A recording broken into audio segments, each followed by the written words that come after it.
അസ്സലാമു അലൈക്കും. മാന്യ സഹോദരന്മാരെ, ഞാൻ ടൈറ്റിൽ കൊടുത്തിരിക്കുന്നത് പിശാച് മനുഷ്യ ശരീരത്തിൽ കയറുമോ എന്നുള്ള ചോദ്യമാണ്. അതുമായി ബന്ധപ്പെട്ടുകൊണ്ടാണ് ഞാനിപ്പോൾ സംസാരിക്കാൻ ഉദ്ദേശിക്കുന്നത്. ചില സംഘടനയിലുള്ള പ്രാസംഗികന്മാരും പണ്ഡിതന്മാരും പറയുന്നത് മനുഷ്യ ശരീരത്തിൽ പിശാച് കയറുമെന്നാണ്. അതെനിക്ക് വല്ല പ്രമാണമുണ്ടോ? അതാണ് നാം ഇവിടെ മനസ്സിലാക്കേണ്ടത്. യഥാർത്ഥത്തിൽ അതിനുള്ള പ്രമാണമില്ല എന്ന് തന്നെയാണ്. പക്ഷേ ഇത്തരം ആളുകൾക്ക് അതിന് എന്താണ് ന്യായീകരിക്കുന്നത്? സൂറത്ത് ബഖറ 275 നമ്പർ ആയത്ത് ഉദ്ധരിച്ചുകൊണ്ട് പറയുന്നത്, പലിശയെടുത്തവൻ പിശാചുബാധ ഏറ്റവനെ പോലെ മറിഞ്ഞു വീഴുമെന്നും. യഥാർത്ഥത്തിൽ അങ്ങനെ പിശാച് ബാധ ഏൽക്കുക എന്ന് പറഞ്ഞാൽ അതിൽ തന്നെ പറയുന്നുണ്ട്, അതായത് അവർ ഈ പലിശ എന്ന് പറയുന്നത് ഒരു കച്ചവടം പോലെയാണ് കണക്കാക്കിയിരിക്കുന്നത്. അതിനെയും നമുക്ക് അത് പിശാചുബാധ എന്ന് കണക്ക് കൂട്ടിക്കൂടെ? പിശാചുബാധ എന്ന് പറഞ്ഞാൽ മുമ്പേ ഞാൻ സംസാരിക്കാറുണ്ട്, ഒരു മനുഷ്യൻ പല കുറ്റകൃത്യം ചെയ്യും. അതായത് ഞാൻ വിശദീകരിച്ചിട്ടുമുണ്ട്, ഞാൻ പല പ്രാവശ്യവും പല കുറ്റകൃത്യം ചെയ്യും. ആ കുറ്റകൃത്യം ചെയ്യുമ്പോൾ ഇവർക്ക് ബോധം തന്നെ നഷ്ടപ്പെടുന്ന പല കുറ്റകൃത്യങ്ങളുമുണ്ട്. അത് നമുക്ക് ഏവർക്കും അറിയാമല്ലോ. അത് ഈ പിശാചല്ലേ ചെയ്യിപ്പിക്കുന്നത്. അതായത് അവർക്ക് ഒരു ബോധമില്ലാത്ത അവസ്ഥ വരുന്ന പല നശകൾ എന്ന് പറഞ്ഞാൽ അബോധാവസ്ഥ ഉണ്ടാകുന്ന പല വശങ്ങളുണ്ട്. അത് നമ്മളിപ്പം വിശദീകരിക്കണമെന്നില്ല. അതും പിശാച് ആണല്ലോ നമ്മൾ അത്തരം കാര്യങ്ങൾ പ്രേരിപ്പിക്കുന്നത്. അതും പിശാച് ബാധയല്ലേ? പിന്നെന്തിനാണ് ഈ ഒരു കാര്യത്തിൽ പിശാച് മനുഷ്യ ശരീരത്തിൽ കടന്നുകൂടും എന്ന് പറയാൻ വേണ്ടിയിട്ട് എന്തിനാണ് ഈ ദുർവ്യാഖ്യാനം നടത്തുന്നതെന്നാണ് എനിക്ക് മനസ്സിലാവാത്തത്. ഇതൊക്കെ സംഭവിക്കുന്നത് ഖുർആനെ നമ്മൾ മനസ്സിലാക്കുന്നത് പോലെ മനസ്സിലാക്കാത്തതിൻ്റെ പേരിലാണ്. മനസ്സിലായില്ലേ? ഖുർആനെ നമ്മൾ മനസ്സിലാക്കേണ്ട രൂപത്തിൽ മനസ്സിലാക്കണം. അതിൻ്റെ പേരിലാണ് സംഭവിക്കുന്നത്. മാത്രമല്ല ഇതിനിക്ക് വേറെ അതായത് മാത്രമല്ല സൂറത്ത് ഇബ്രാഹിമിൽ പറയുന്നത് 22 നമ്പർ ആയത്ത് ഇബ്ലീസ് പറയുന്നത്, എനിക്ക് അല്ലാഹു സുബ്ഹാനഹു വ തആല ഒരു ഉത്തരവാദിത്തം ഏൽപ്പിച്ചിട്ടില്ല, എനിക്ക് ദുർബോധനം ഉണ്ടാക്കാനല്ലാതെ. പിന്നെ പ്രശ്നം തീർന്നില്ലേ? പിന്നെ നമുക്ക് യാതൊരു ഇതുമായി സംശയിക്കേണ്ട ആവശ്യമില്ലല്ലോ. അള്ളാഹുവിൻ്റെ കലാമിൽ നമുക്ക് അറിയിച്ചു തരുന്നത്. പിശാച് പറയുന്ന വാക്കുകളില്ലേ, ഇത് ധാരാളക്കണക്കിന് പിശാച് എവിടെയെല്ലാം ഇടപെടുന്നുണ്ട്. അയ്യൂബ് നബി അലൈഹിസ്സലാം എന്നെ പരീക്ഷിച്ചപ്പോഴും പിശാച് ഇടപെട്ടിട്ടുണ്ട്. കാരണം ഇവരൊക്കെ ഈ പിശാചിന് ഏറ്റവും നല്ല ചാൻസ് എവിടെയാണ്? അല്ലാഹു സുബ്ഹാനഹു വ തആല പല മേഖലകളിലും അല്ലാഹു പലവരെയും പരീക്ഷിച്ചിട്ടുണ്ട്. എല്ലാവരെയും പരീക്ഷിക്കുകയും ചെയ്യും. പ്രവാചകന്മാരെ പരീക്ഷിച്ചിട്ടുണ്ട്, മറ്റ് സാധാരണക്കാരെയും പരീക്ഷിച്ചിട്ടുണ്ട്. ആ പരീക്ഷണത്തിൽ ഏറ്റവും നല്ല ചാൻസാണ് ഇബ്ലീസിന് ദുർബോധനം ഉണ്ടാക്കാൻ. ദുർബോധനം ഉണ്ടാക്കാൻ ഏറ്റവും നല്ല ചാൻസാണ്. അത് എല്ലാ പ്രവാചകന്മാരുടെയും കാലഘട്ടത്തിൽ ഈ ഇബ്ലീസ്, ഈ പിശാച് വന്ന് ഇടപെട്ടിട്ടുണ്ട് ദുർബോധനം ഉണ്ടാക്കാൻ. അയ്യൂബ് നബിൻ്റെയും യൂസുഫ് നബിൻ്റെയും കാര്യത്തിലും ആദം നബി അലൈഹി ഇസ്ലാമിൻ്റെ കാര്യത്തിലും ഈ പിശാച് ദുർബോധനത്തിന് വേണ്ടിയിട്ടാണ് ഇടപെട്ടത്. അവിടെ എന്നും ഈ പറയുന്ന ജിന്ന് കയറുമെന്ന് ഖുർആനിൽ എവിടെയും നിങ്ങൾക്ക് നോക്കിയാൽ പരിശോധിച്ചാൽ നിങ്ങൾക്ക് കാണാൻ സാധ്യമല്ല.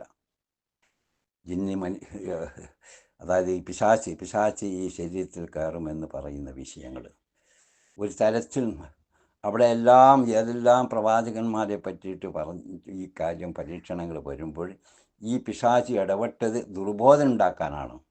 അതാണ് നമ്മുടെ മനസ്സിലാക്കേണ്ടത്. ഇപ്പോൾ സൂറത്തുൽ ഇബ്രാഹിമിൻ്റെ അർത്ഥം അത് നമ്മൾ മനസ്സിലാക്കിയാൽ തന്നെ നമുക്ക് ഏകദേശം അതിൻ്റെ രൂപം കിട്ടി.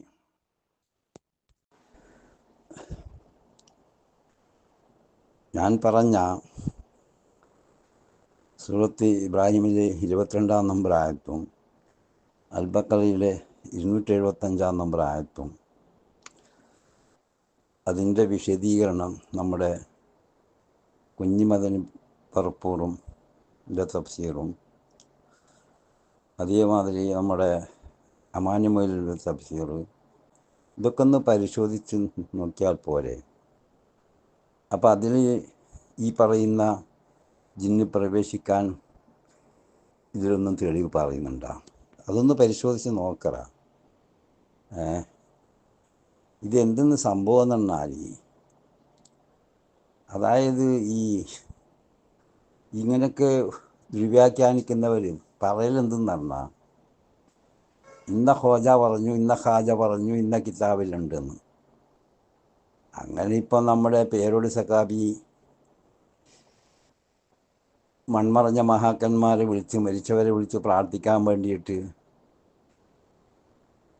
അവരോട് ഇസ്തിഹാസ നടത്താൻ വേണ്ടിയിട്ട് ചില്ലറ തെളിവാണ് ഒരൊറ്റ കിതാബ്. ഏതെല്ലാം പണ്ഡിതന്മാരെ പേര് അതെനിക്ക് വല്ല കുറവുണ്ടായി. ഏതെല്ലാം പണ്ഡിതന്മാർ? ഒരു പണ്ഡിതനും അദ്ദേഹം വിട്ടിട്ടുണ്ട്. സാബത്തിനെ വിട്ടിന, നബിനെ വിട്ടിന, എല്ലാം ഒറ്റ കിതാബ് കൊണ്ടല്ലേ പറയുന്നത്, പ്രമാണം കൊണ്ടെന്നല്ല പറയുന്നത്. പക്ഷെ അതെനിക്ക് ഞാൻ അദ്ദേഹത്തിൻ്റെ 3 വീഡിയോയിൽ നിന്ന് ഞാൻ കേട്ടതാണ്, 3.5 മണിക്കൂർ സമയം.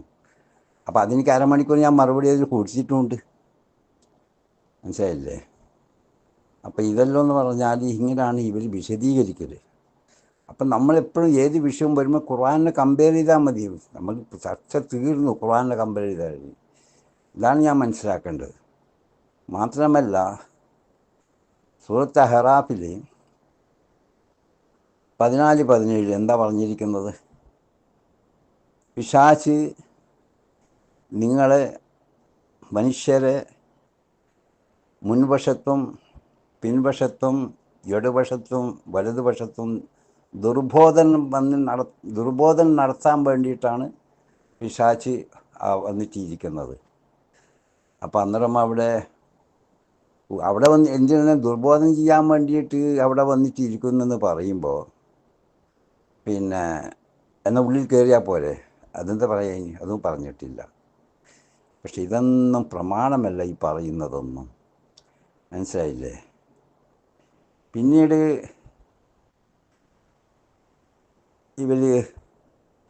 പിന്നെ ഒരു ദുർവ്യാഖ്യാനം പറയാറുണ്ട്. അതായത് പിശാച് മനുഷ്യ ശരീരത്തിൽ എവിടെയെല്ലാം രക്തം സഞ്ചരിക്കും അവിടെയെല്ലാം പിശാച് സഞ്ചരിക്കും. പക്ഷേ യഥാർത്ഥത്തിൽ എന്താണ് ആ സംഭവം? ആ ഏത് സന്ദർഭങ്ങളിലാണ്? അത് ഹദീസാണ്. നബി സല്ലല്ലാഹു അലൈഹി വസല്ലം ഏത് സന്ദർഭങ്ങളിലാണ് അള്ളാഹുവിൻ്റെ റസൂൽ അത് പറഞ്ഞിരിക്കുന്നത്, വിശദീകരിച്ചിരിക്കുന്നത്? നബി സല്ലല്ലാഹു അലൈഹി വസല്ലം ഇഹ്തികാഫിന് ഇരുന്ന സമയത്ത് അദ്ദേഹം പ്രവാചകൻ്റെ ഭാര്യ സെബിയാബിന് തുകിയ, അദ്ദേഹം ആ ഇഹ്തികാഫിൻ്റെ സമയത്ത് അവിടെ ആ ഭാര്യ വന്നിരുന്നു പ്രവാചകൻ്റെ അടുത്ത്. അപ്പോൾ രണ്ടാളും സംസാരിക്കുന്നുണ്ടായിരുന്നു. അപ്പോൾ 2 അൻസാരികൾ അതിലെ കൂടി കടന്നു പോകുമ്പോൾ അവർ തലതാത്തിട്ടിട്ട് പോയി. തലതാത്തിട്ട് പോയപ്പം പ്രവാചകൻ കണ്ടപ്പോൾ പ്രവാചകന് തോന്നി ഇവർക്ക് എന്തെങ്കിലും ഒരു സംശാപകമായ നിലപാടുണ്ട് എന്ന് തോന്നി. ആ സമയത്ത് അവർ വിളിച്ചിട്ട് അവരോട് ഇതെൻ്റെ ഭാര്യയാണെന്ന് പറഞ്ഞു. അപ്പം അവർ സുബ്ഹാനല്ലാഹ് എന്ന് പറഞ്ഞു. മനസ്സിലായില്ല? അപ്പോൾ അവർ എന്തോ അപ്പം ആ സമയത്ത് അള്ളാഹുവിൻ്റെ റസൂല് പറഞ്ഞു, അതായത് മനുഷ്യൻ്റെ രക്തം സഞ്ചരിക്കുന്നിടത്തെല്ലാം ഈ പിശാച് സഞ്ചരിക്കുമെന്ന്. അതായത് ഈ ദുർബോധനം അവരിൽ കടന്നുകൂടിയിട്ടുണ്ടാവും എന്നുള്ള നിലപാട്. അത് വെച്ചുകൊണ്ടാണ് നബി സല്ലല്ലാഹു അലൈഹി വസല്ലം അവിടെ നിന്ന് പ്രസിദ്ധീകരിച്ചത്. ഇതാണ് ഇതിൽ നിന്ന് മനസ്സിലാക്കേണ്ടത്. അത് എത്രമായ ബുദ്ധിപരമായ എത്ര യോജിച്ച സംസാരമാണത്.